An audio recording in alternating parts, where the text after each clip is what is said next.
Oh, fantastic. And of course, it worked this time. Here we go.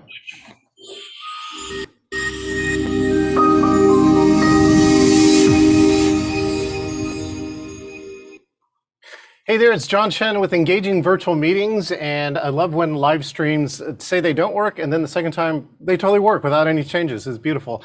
I saw this post about a debrief of an accessibility conference, and I reached out to the people that were running it, and this is some amazing information. So we're going to spend about the next 20 minutes or so looking about what does it mean to do accessibility in virtual meetings. And for me, of course, I believe that accessibility is really key. That access is so key to having an engaging virtual meeting. And so I'm excited to bring here, she's a CAE. She is with, of course, accessibilityassociation.org. Let's say hello to Samantha Evans. Hi, Samantha. How are you?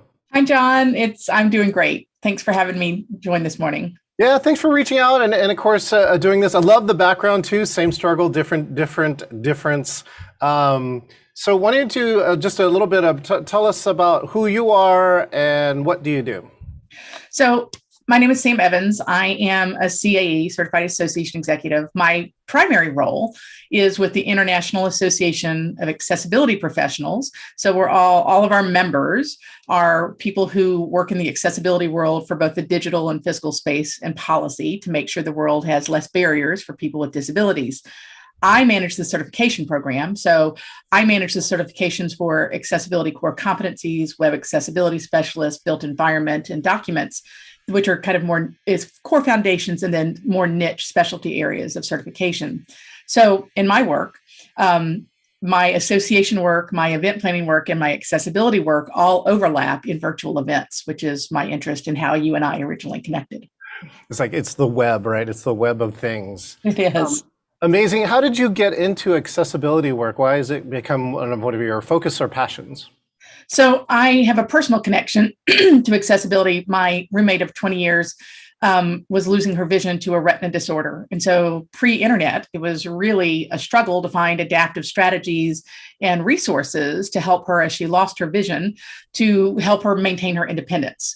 So also in my association work, my meeting planner who taught me about event planning uses a wheelchair. So my perspective on site inspections was always about inclusion.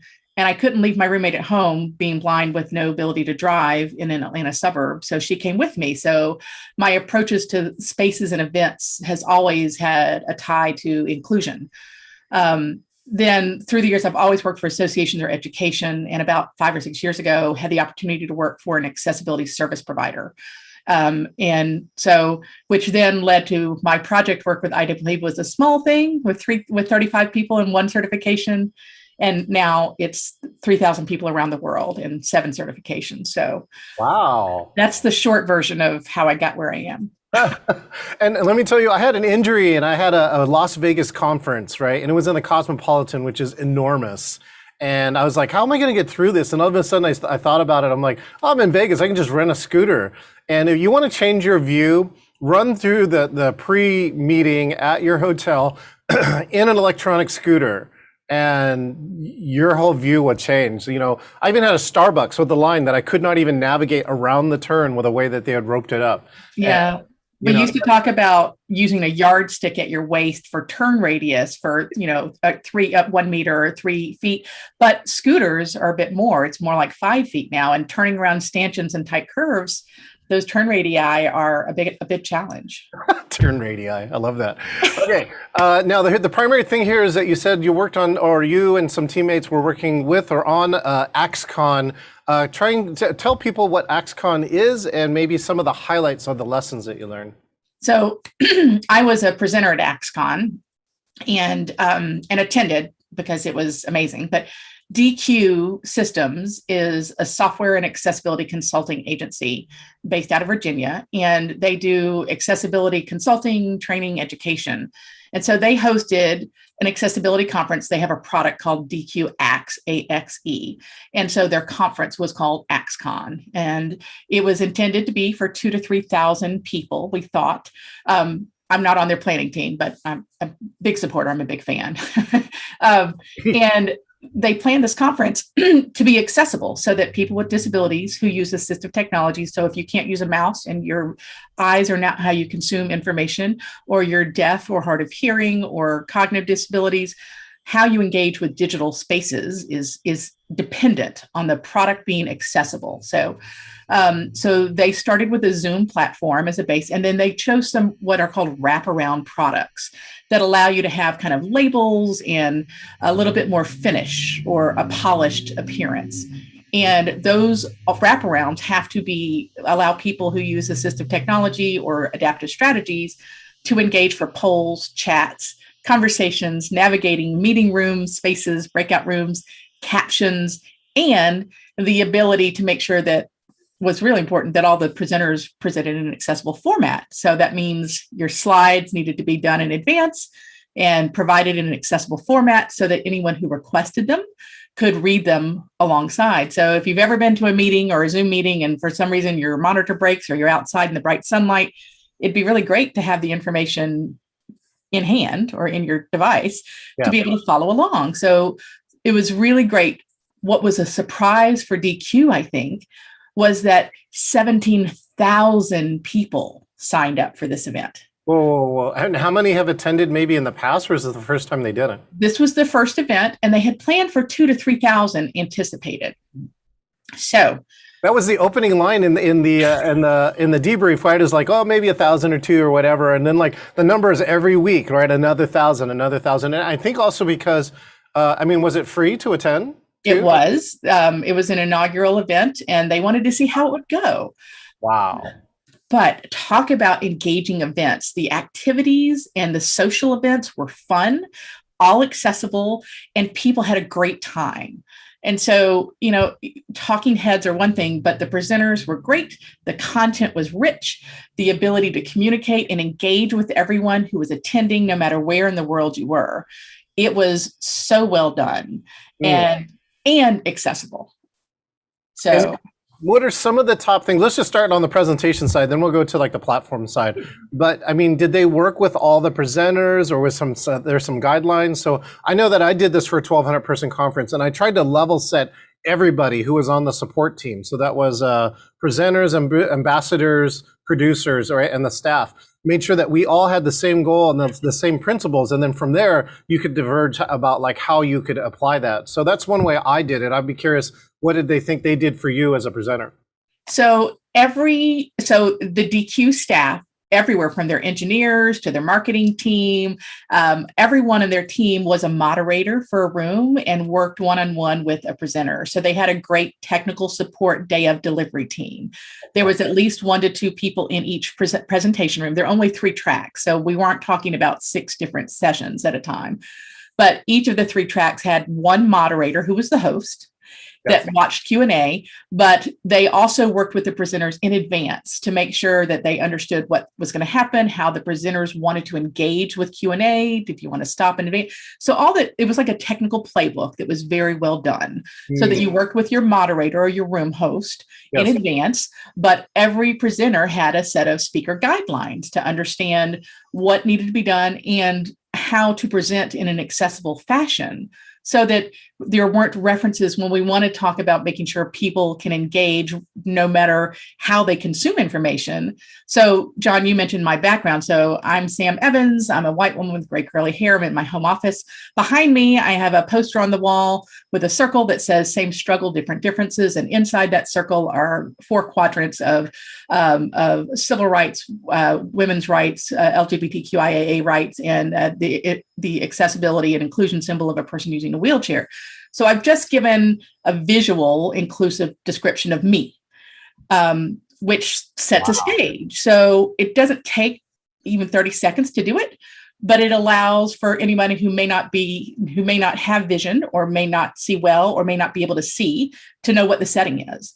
And so when we do presentations with slides, we have to kind of counter what we were taught maybe in the 80s about don't read off your slides, read your slides. But also, Yes, right. Wow. Oh, yeah. So you have actually taken an old principle and flipped it on its head for this particular audience because it makes sense, right? for every audience, really. So ideally, slides are not. So they also provided guidance about your slides, and I've seen ASAE integrate this, which I was really pleased to see as well. Slides should not have more than 6 lines of text. Don't try to cram it all on one slide. Yeah. Consider how small those slides are when you look at it on a screen. Yes. But accessible presentation modes, if you have a graphic, describe the graphic. Not only does that help people if who may be blind or low vision or their device isn't displaying properly, but it provides context, especially with our visual content, if it has a cultural relevance. It helps people who may not speak whatever language you're presenting in as their primary language, or who approach the content from a different cultural perspective. So inclusive presentation skills is also something that was important to DQ and for the conference, but also requiring that the PowerPoint or slides or any content is presented in advance in an accessible format, or to allow them time to remediate the slides so that they would be presented in a format that could be consumed no matter what kind of assistive technology or tech someone's using. And I believe colors is something that's important too, right? Your color choice. So you have to actually plan the palette of your presentation to possibly handle people who are colorblind. So like having slides of all of the whatever, I forgot what the colorblind colors are, but that would just turn into a whitewash for, a single solid color for certain people. So those are some of the things that I know. What are like maybe the 3 top things that people should know? So I think I heard one of them, which is describe maybe your setting in your background. What are some other tips or things that you suggest to other people to make them more inclusive? So consider for slides talking about color contrast is really important. Right. There's a real trend right now for like light gray on white, and you don't need to need a pair of glasses. Gray on white is really hard to see. Right. So color contrast is important. So white on, or like yellow on white, or white on, so make sure that there's color contrast. It doesn't mean you have to go up your visual style, but consider contrasting colors that stand out well. For people who are colorblind, which is 12% of males in the US, red-green color blindness is a thing. So don't use color alone when you're making a graph or a display. Make sure you use a pattern or a texture, or you have call outs for digital, tags or labels like on a graph. Color alone is really complicated. So don't use color alone. Make sure your fonts are large. Don't cram everything onto a slide. Be inclusive about, digital space is free. And ideally your slides are a prompt for your speaking. So your presentation, it's not, we used to say in the 80s, don't read off your slides because your audience can read. Right. But your slides, you should be able to, if for any reason somebody doesn't see, or is, facing a tech challenge, read your slides so they can dial in by phone and still engage with you. So, the crafty way that I have that too is sometimes is not read exactly from the slides, but use the slides as a guideline, but also verbalize a story that incorporates the elements of the slide is also a different way to get past maybe the reading the slides. Now I heard that the platforms and so now in virtual, right? One of the pieces here is that select in our physical world, selecting the venue is the number one thing. In the virtual world, selecting the platform is step one before you can do anything, because it'll tell you what you have and not have available to you. Can you talk about the process that you heard about selecting the platform? So it's lovely if you can see and use a mouse, all of these great sophisticated virtual event platforms that are trying to emulate or simulate a physical space. But the challenge is, and you don't have to be a tech whiz to understand this, but technology isn't always built to be available and accessible. So platforms that are accessible, that's your first choice. It's just like a site selection visit. Is the technology platform itself accessible? Can somebody who uses assistive technology navigate without using their eyes and a mouse is a nice way to think about it. So assistive tech is going to be keyboard navigation. Can I get everywhere I need to with the keyboard or voice controls? So that's the first thing. But 95 to 98% of all the event platforms are not accessible, which means Wait, how many? 95 to 98%. of the event platforms. And again, some of them advertise features and they weren't even available when you dug into it. And one of the things that I've seen about that in virtual platforms is they say they have these features, but when you go to implement it, how you thought about it and how they implement it sometimes can be widely different. But in this case, you're saying widely different, meaning they said they had it and it wasn't even available or working, right? Yeah. So a lot of companies will say they're accessible, meaning you can get to it on the web, which that means, yes, I can access it, but it doesn't mean it's digitally accessible, which means you're going to have so many people in your audience that can't engage. And so that's like building a set of steps and saying you can only come in if you can climb the steps. So that's a challenge. That's the first hurdle. But then when we get into virtual platforms, the ability for them to deliver accessible engagement is different too. So consider some platforms have a grid of maybe 4 speaker panels. So if you needed to have a sign language interpreter, you would have to give up a speaker panel because they don't have the capacity to add another window for a sign language interpreter. Yeah. So I know there are platforms that have limited. So do they have the capacity to add and not detract from the presentations a sign language interpreter window? Do they deliver captions that are usable? So captions is a big thing. People, of course, just turn them on.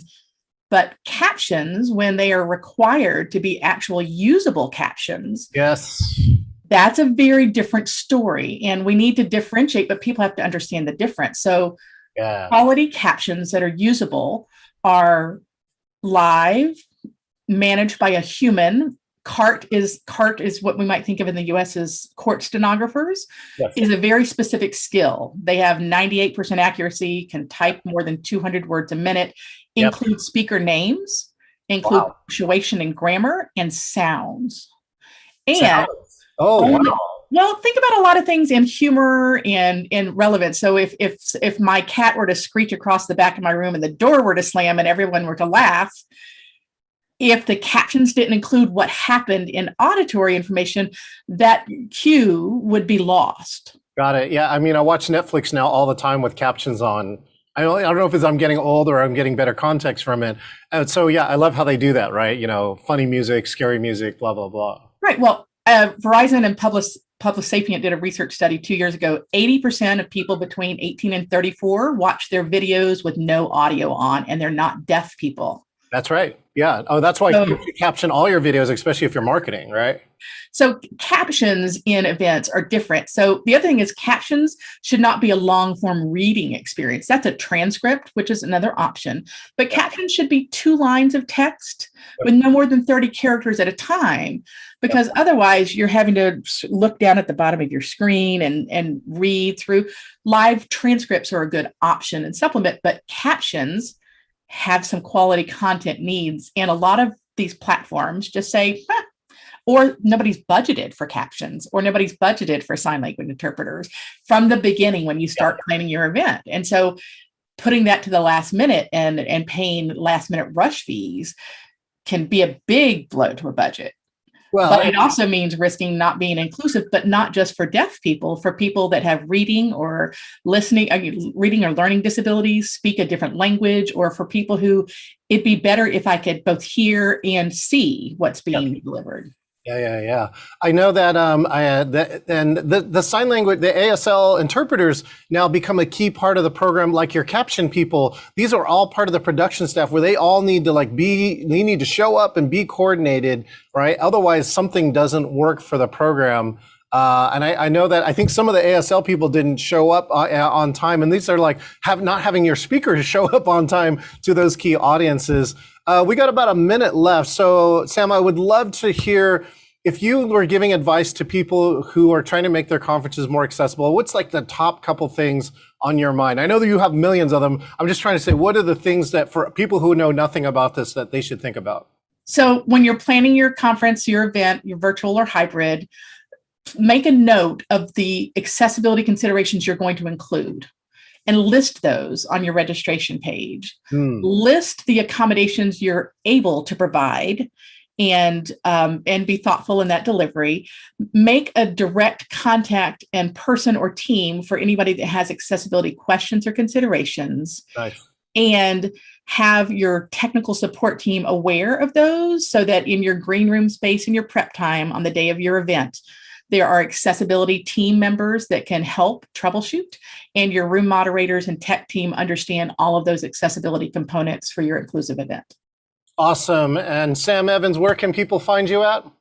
You can find me on LinkedIn at Sam Evans. You can find me on Twitter at Sam S. Evans. So look up Samantha Evans or Sam Evans CAE. And I work for the International Association of Accessibility Professionals, and I'm a bit of a geek for inclusive events. Awesome. And Joan Eisenstadt actually gave you the same question about should speakers describe themselves. We already answered that, but thank you so much. You know, Joan is a big advocate for this type of work. Thank you, Sam, and hopefully I will hear from you, and I would love to attend the next version of this conference, so let me know. Okay? Will do. Sounds good. Excellent. I'm John Chen here from Engaging Virtual Meetings interview, and we've been speaking with Sam Evans about accessibility in virtual meetings. We'll see you next time.